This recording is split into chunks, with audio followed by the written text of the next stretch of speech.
이번 주 중국에서 마지막까지 버티던 부동산 기업이 결국 채권 상환을 포기했습니다. 완커입니다. 반국유 기업입니다. 1위 헝다가 쓰러졌을 때 세상은 예외라고 했습니다. 2위 비구이위안이 무너졌을 때도 그랬습니다. 그런데 3위 완커마저 쓰러졌습니다. 이 나라의 비밀은 여기서 시작됩니다. 빚 8경원, 빈 아파트 8천만 채. 독일 전체 인구가 들어가고도 남는 유령 도시가 지금 중국 경제를 안에서부터 먹고 있습니다. 바로 여기서 소름 돋는 구조가 나타납니다. 2021년 12월 중국에서 가장 큰 부동산 회사가 빚을 못 갚겠다고 선언했습니다. 헝다입니다. 이 회사 하나가 진 빚이 430조 원입니다. 숫자가 너무 크니까 동매로 바꿔보겠습니다. 한 사람이 동매 전체의 집을 다 사들였다고 생각해 보십시오. 상가도 사고, 아파트도 사고, 학교 옆 땅까지 전부 샀습니다. 그런데 그 돈이 전부 빌린 돈이었습니다. 헝다가 바로 그 사람입니다. 창업자 쉬자이는 허난성 빈군 출신이었습니다. 맨주먹으로 시작해서 개인 재산 42조 원까지 올라갔습니다. 동네에서 가장 못 살던 사람이 동네 전체를 사들인 겁니다. 이상하지 않습니까? 그 돈이 어디서 나왔겠습니까? 전부 빚입니다. 빌리고 빌리고 또 빌렸습니다. 빌린 돈으로 땅을 사고 그 땅을 담보로 다시 빌렸습니다. 눈덩이가 커질수록 아무도 멈추지 않았습니다. 그러다 눈덩이가 산을 덮었습니다. 헝다가 해외에서만 빌린 돈이 250억 달러입니다. 채권자들이 나중에 돌려받은 돈은 2억 5,500만 달러입니다. 쉽게 말하면 100만 원 빌려줬더니 만 원 받은 겁니다. 회수율 0.6%입니다. 은행에 100만 원 넣었는데 6천 원만 찾은 셈입니다. 여러분이 그 채권자였다면 어떤 기분이겠습니까? 전 세계 투자자들이 이 돈을 날렸습니다. 해외 채권자에게 접수된 채권 총액이 450억 달러입니다. 2024년 1월 홍콩 법원이 청산 명령을 내렸습니다. 회사를 해체하라는 겁니다. 2025년 8월에는 주식도 상장 폐지됐습니다. 쉬자이는 2023년 체포됐고 2024년 사기 혐의로 유죄 판결을 받았습니다. 동네에서 가장 큰 건물을 지은 사람이 감옥에 간 겁니다. 그 건물에 돈을 넣은 사람들은 한 푼도 못 건졌습니다. 이 나라의 비밀은 여기서 시작됩니다. 중국 정부도 이 위험을 알고 있었습니다. 2020년에 부동산 기업이 빚을 못 지게 하는 규제를 걸었습니다. 기준을 넘기면 새로 돈을 빌릴 수 없게 만들었습니다. 쉽게 말하면 댐이 무너지기 전에 물을 미리 빼려고 한 겁니다. 의도는 맞았습니다. 그런데 댐 벽에 이미 금이가 있었습니다. 물을 빼는 게 아니라 댐 자체가 무너졌습니다. GDP의 25에서 30%를 차지하는 산업에 갑자기 대출을 끊었으니까요. 온 나라의 4분의 1을 먹여 살리는 산업에 돈줄을 막은 겁니다. 결과가 어떻게 됐겠습니까? 2021년 헝다를 시작으로 비구이위안, 수납, 카이사까지 줄줄이 빚을 못 갚았습니다. 50대 개발사 중 3분의 2 이상이 해외 채무를 갚지 못했습니다. 업계 전체 해외 채권 디폴트 규모가 1,300억 달러를 넘었습니다. 이 규제는 결국 2026년 1월 공식 폐지됐습니다. 이미 늦었습니다. 댐은 진작에 무너졌고 물은 이미 동매를 삼킨 뒤였습니다. 그런데 헝다는 시작에 불과했습니다. 헝다가 무너진 뒤 사람들은 비구이위안을 받습니다. 중국에서 가장 많은 아파트를 짓던 회사입니다. 전국에 수천 개 프로젝트를 돌리고 있었습니다. 쉽게 말하면 동매마다 분점을 낸 프랜차이즈 식당입니다. 본점이 망해도 분점은 괜찮을 거라고 생각하는 그 식당입니다. 이 식당도 결국 빚을 못 갚았습니다. 해외 채무만 177억 달러입니다. 그런데 이야기가 여기서 갈립니다. 2025년 12월 구조조정이 완료됐습니다. 117억 달러어치 빚을 깎았습니다. 2026년 2월에는 홍콩 법원이 청산 청구까지 기각했습니다. 살아난 겁니다. 뉴스에는 그렇게 나왔습니다. 정말 그럴까요? 환자가 수술실에서 나왔다고 나은 게 아닙니다. 아직 중환자실에 있는 겁니다. 문제는 이 환자가 누워있는 병원 자체가 무너지고 있다는 겁니다. 중국 부동산 시장 전체를 보면 답이 나옵니다. 2021년에 부동산이 18조 위안어치 팔렸습니다. 중국 부동산 역사상 가장 많이 팔린 해입니다. 2025년에는 8조 4천억 위안입니다. 반토막이 났습니다. 동네에서 제일 잘 되던 가게 매출이 절반으로 떨어진 겁니다. 손님이 반으로 줄었는데 빚만 깎아준다고 가게가 살아납니까? 바로 여기서 소름 돋는 숫자가 나타납니다. 신규 주택 가격이 33개월 연속 하락하고 있습니다. 거의 3년 가까이 한 번도 오르지 않은 겁니다. 주요 도시도 예외가 아닙니다. 중고 주택 가격을 보면 베이징이 전년 대비 8.5% 빠졌습니다. 광저우가 7.8% 떨어졌습니다. 중국에서 가장 비싼 도시들의 집값이 이 정도입니다. 서울 아파트값이 1년 만에 10% 가까이 빠졌다고 생각해 보십시오. 집을 지어봤자 안 팔리고 팔아봤자 값이 빠집니다. 상위 100개 개발사의 매출이 전년보다 27% 떨어졌습니다. S&P는 2026년에 부동산 판매가 추가로 10에서 14% 더 떨어질 거라고 전망했습니다. 아직 바닥이 아니라는 뜻입니다. 팔리지 않은 집을 다 팔려면 27.4개월이 걸립니다. 정상적인 시장이라면 12에서 14개월이면 충분합니다. 지금은 정상의 2배입니다. 부동산 개발 투자도 전년보다 14.7% 줄었습니다. 새로 짓지도 않고 지은 것도 안 팔리는 겁니다. 비구이 위안이 빚을 깎은 건 사실입니다. 그런데 손님이 사라진 시장에서 빚만 줄여준다고 장사가 되겠습니까? 수술은 성공했는데 환자가 태어날 동네 자체가 사라지고 있는 겁니다. 이건 회복이 아닙니다. 천천히 가라앉고 있는 겁니다. 그런데 진짜 무서운 건 따로 있습니다. 세 번째 도미노입니다. 1위가 쓰러졌습니다. 2위가 쓰러졌습니다. 그런데 3위는 달랐습니다. 완커입니다. 중국 부동산 대형 개발사 중에서 마지막까지 빚을 갚고 있던 유일한 회사입니다. 중국 부동산의 마지막 희망이라고 불렸습니다. 동네에서 제일 튼튼한 집이었습니다. 이유가 있습니다. 최대 주주가 선전 메트로입니다. 선전시 정부 산하기업이고 지분 27%를 갖고 있습니다. 쉽게 말하면 관공서가 뒤를 봐주는 가게입니다. 동네 이장이 직접 투자한 가게인데 망할 리가 없다고 모두가 믿었습니다. 이 가게마저 문을 닫으려 하고 있습니다. 이번 주 4월 21일 완커 채권자들이 모였습니다. 20억 위안짜리 채권을 어떻게 할지 투표했습니다. 참석 채권자 전원이 찬성했습니다. 결과는 원금의 40%를 먼저 갚고 나머지를 1년 미루는 겁니다. 빚쟁이가 찾아왔는데 반만 주고 나머지는 내년에 주겠다고 사정한 겁니다. 이건 우연이 아닙니다. 이번이 4번째 연속 연장입니다. 블룸버그에 따르면 완커는 채권자들에게 더 큰 규모의 장기 채무 연장 계획을 준비 중이라고 통보했습니다. 사실상 구조조정입니다. 중국 역대 최대급 구조조정이 될 수 있습니다. 4월에서 7월 사이에 만기가 돌아오는 채권만 113억 위안입니다. 한국 돈으로 2조 4천억 원입니다. 시한폭탄이 4개월 안에 터지게 생긴 겁니다. 바로 여기서 소름 돋는 구조가 나타납니다. 완커의 2025년 성적표를 열어보겠습니다. 순손실 886억 위안입니다. 한국 돈으로 12조 3천억 원 적자입니다. 전년보다 79% 늘어난 손실이고 1991년 상장 이후 35년 만에 최대입니다.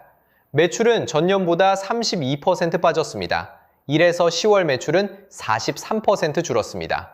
부동산 위기가 시작된 이후 최대 감소폭입니다. 판매 면적은 43.4% 줄었습니다. 100채 팔던 회사가 57채밖에 못 판 겁니다. 판매 금액은 45.5% 떨어졌습니다. 자산 손상만 561억 위안을 잡았습니다. 세전 손실의 75.9%가 자산이 썩어서 생긴 손실입니다. 집을 지었는데 그 집값이 장부보다 낮아진 겁니다. 가게 창고에 쌓인 재고가 전부 썩은 셈입니다. 주가도 바닥입니다. 52주 최저 3.22 위안까지 떨어졌습니다. 상장 이래 신저가입니다. S&P가 이 회사에 선택적 디폴트 등급을 찍었습니다. 빚을 못 갚는다는 공식 낙인입니다. 이상한 건 이겁니다. 반국유 기업입니다. 정부가 지분을 가진 회사가 채권을 못 갚는 겁니다. 주인이 자기 집 월세를 못 내는 꼴입니다. 선전시 정부가 2년 동안 전폭 지원했습니다. 그런데 결국 추가 지원에 한도를 걸었습니다. 부가도 한계가 있다는 뜻입니다. 완커 전체 부채의 45%가 담보 없는 빚입니다. 한 곳에서 빚을 못 갚으면 다른 빚도 전부 즉시 갚으라는 요구가 들어옵니다. 달러 채권 13억 달러를 포함해서 전체 부채가 한꺼번에 터질 수 있습니다. 도미노가 하나만 더 넘어가면 전부 쏟아지는 구조입니다. HSBC는 이렇게 평가했습니다. 완커가 디폴트해도 2021년 같은 시스템 충격은 제한적이지만 부동산 회복에 대한 기대는 완전히 소멸한다고. 대체 이게 무슨 뜻이겠습니까? 충격은 작지만 희망이 사라진다는 겁니다. 동네에서 제일 튼튼한 집이 기울기 시작했습니다. 이 집까지 무너지면 동네 전체가 포기합니다. 이건 우연이 아닙니다. 이 세 개의 도미노를 넘어뜨린 구조가 있습니다. 이건 우연이 아닙니다. 헝다, 비구이 위안, 완커. 이 세 개의 도미노를 넘어뜨리는 구조가 있습니다. 중국이라는 나라 전체를 하나의 아파트 단지로 떠올려 보십시오. 이 단지의 관리비, 상가 임대료, 주민들의 월급, 전부 집값에 묶여 있습니다. 중국 경제에서 부동산이 차지하는 비중이 24%입니다. 관련 산업까지 합치면 30%에 육박합니다. 쉽게 말하면 이 나라에서 도는 돈의 3분의 1이 부동산에서 나옵니다. 문제는 여기서 끝이 아닙니다. 이 아파트 단지에 사는 주민들도 전 재산을 여기에 걸었습니다. 중국 도시 가계 자산의 70%가 주택입니다. 월급을 모아서 집을 샀고 그 집이 곧 전 재산입니다. 여러분이 가진 돈의 70%를 한 곳에 몰아넣었다고 생각해 보십시오. 그 한 곳의 가격이 매달 떨어지고 있습니다. 집값이 떨어지면 나라 경제의 3분의 1이 흔들리고 국민 재산의 70%가 녹아내립니다. 골드만삭스는 부동산 침체만으로 중국 경제 성장률이 2%포인트 깎인다고 분석했습니다. 그런데 집이 안 팔립니다. 지금 중국에서 팔리지 않은 집을 전부 소화하려면 27개월이 걸립니다. 정상이라면 12개월에서 14개월이면 충분합니다. 2배입니다. 빈 아파트만 추정 6,500만에서 8천만 채, 독일 전체 인구가 들어가고도 남는 규모입니다. 유령 도시가 최소 50곳입니다. 사람은 없는데 건물만 서 있는 도시가 50개입니다. 신규 주택 가격은 33개월 연속 떨어지고 있습니다. 거의 3년입니다. 부동산 판매 총액은 2021년 18조 위안에서 2025년 8.4조 위안으로 반토막이 났습니다. 부동산 개발 투자는 전년 대비 14.7%가 줄었습니다. 새 집을 짓는 돈 자체가 말라붙었습니다. 바로 여기서 소름 돋는 구조가 나타납니다. 지방정부입니다. 중국 지방정부 재정 수입의 40% 이상이 땅을 팔아서 나옵니다. 동네 아파트 단지의 관리사무소가 운영비를 전부 분양수수료로 충당하는 구조입니다. 집이 안 팔리면 땅도 안 팔립니다. 땅이 안 팔리면 지방정부 돈줄이 끊깁니다.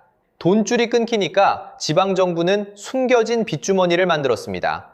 IMF 추정으로 이 숨겨진 빚이 58조에서 66조 위안입니다. 중국 GDP의 절반입니다. 그런데 중국 정부는 14.8조 위안이라고 발표했습니다. IMF 추정의 4분의 1입니다. 이 숫자 차이가 의미하는 건 하나입니다. 아무도 진짜 규모를 모른다는 겁니다. 확실한 건 결과입니다. 중국의 총 부채가 GDP 대비 336%입니다. 10년 전보다 78%포인트 늘었습니다. 이 빚더미를 수습하려면 어떻게 해야 할까요? 골드만삭스가 계산했습니다. 빈 집 재고를 2018년 수준으로만 줄이려면 7.7조 위안이 필요합니다.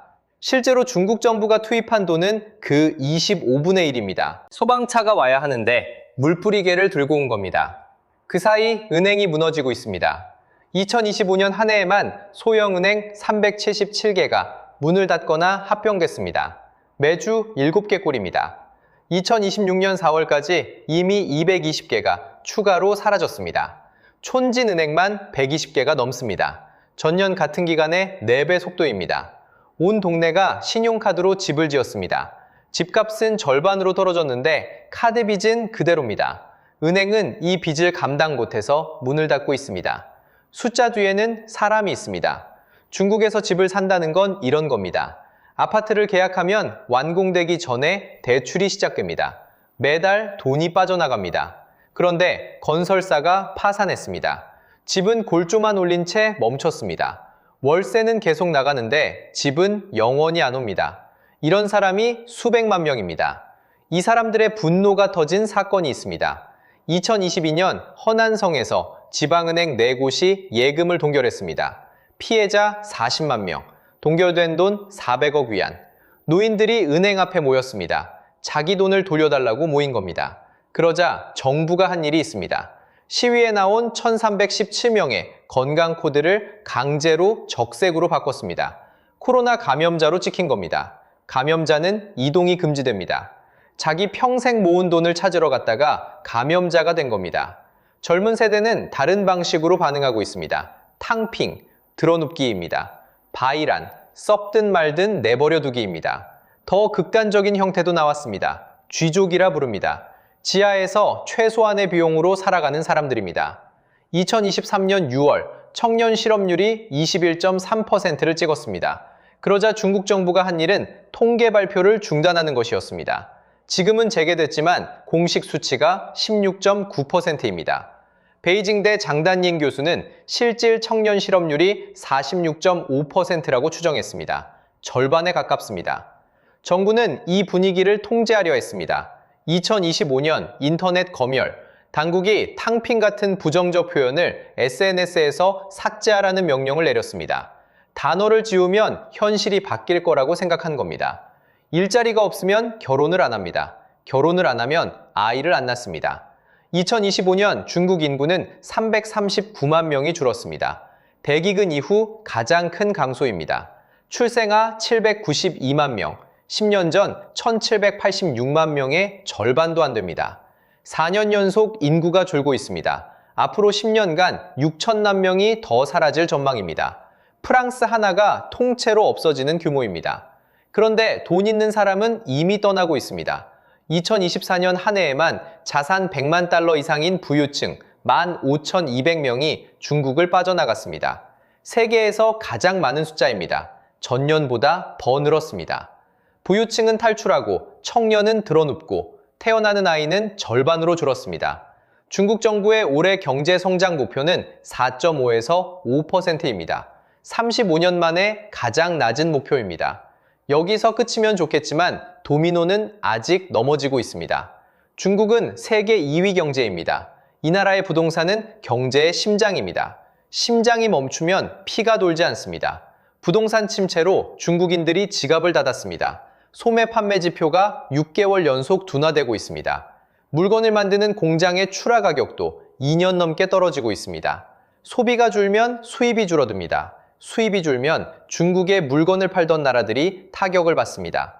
호주의 철광석, 브라질의 대두, 한국의 반도체와 화학제품. 한국 수출의 20에서 23%가 중국으로 갑니다. 중국 경제가 기침하면 한국 수출이 감기에 걸립니다. 이상한 건 따로 있습니다. 중국 가계 자산의 70%가 부동산에 묶여 있다고 했습니다. 한국도 64에서 79%입니다. 부조가 닮았습니다. 남의 나라 이야기가 아닙니다. 에버그랜드가 첫 번째 경고였습니다. 비구이 위안이 두 번째였습니다. 완커가 세 번째입니다. 50대 개발사 중 3분의 2 이상이 이미 해외 채무를 갚지 못했습니다. 업계 전체 디폴트 규모가 해외 채권만 1,300억 달러를 넘겼습니다. S&P는 올해 부동산 판매가 추가로 10에서 14% 더 떨어질 거라고 전망했습니다. 중국이 미국 국채를 팔고 있습니다. 2013년에 1.27조 달러어치를 갖고 있었는데 지금은 6,800억 달러입니다. 절반 가까이 줄었습니다. 돈이 필요하다는 뜻입니다. 그런데 네 번째는 아직 오지 않았습니다. 도미노 3개가 쓰러졌을 뿐입니다. 줄은 더 길게 놓여 있습니다.